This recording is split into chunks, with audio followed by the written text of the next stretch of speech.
Mga katits, ito ay tungkol sa kumpas ha. So, isi-share ko po sa inyo.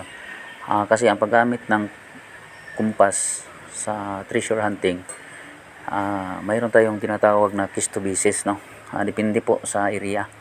No? Mayroong hawakan mo lang yung kumpas para makuha mo yung direction, yung 4 trigrams.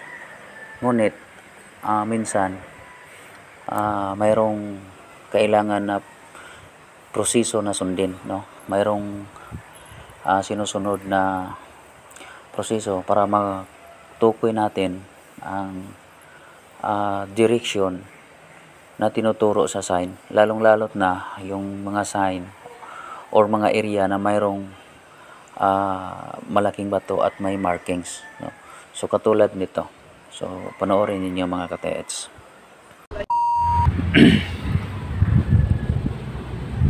So magandang markings mga ka-TEDs, no? Isa po itong malaking bato. Tapos may kanal siya dyan. Tapos mayroon siyang dot dito sa gilid. Okay, so ito po ka-TEDs ay ang tinutukoy dito, ang deposit ay nandun sa west, no? West direction. Yan, mayroon pa siyang box, no?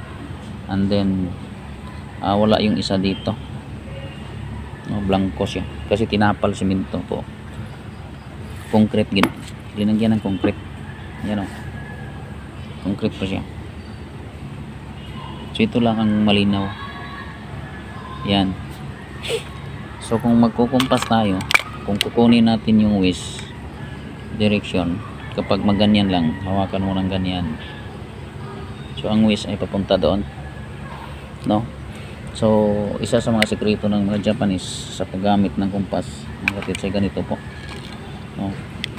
Dapat alam ito ng mga gumagamit ng kumpas. So ganyan, pwede mo siyang itapat, no? Katulad ng mga kapitan ng barko, yung kumpas nila ay doon yan sa mapa ilalapag para makuha yung tamang direksyon. Ganyan.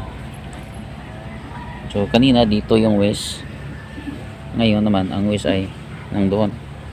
So malaki yung diferensya. So tingnan mo kung nakasintro ba yung bubbles. So isintro mo yan.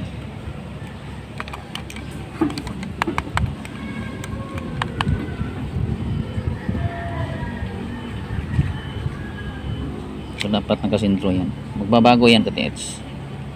Tingnan mo. Yan. Diba?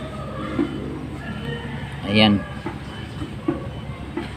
So ang west po ay lang dito. Okay? Nandyan siya. Kanina dito. And then yung linapag natin na nakatagilid itong kumpas, nagbabago siya, nagpunta siya dyan. So isa yan sa sekreto kung bakit naliligaw pa rin yung mga gumagamit ng kumpas, no? So yun lang po ang itinuturo ko. Basta ang sign na nakalagay dito sa malaking bato to mga ka-TEDs. May kape tayo dyan. Ang sign na nakalagay dito ay west ang nakasaad na degree na kailangan nating sundan. So i-check natin, ha. Kuha tayo ng detector.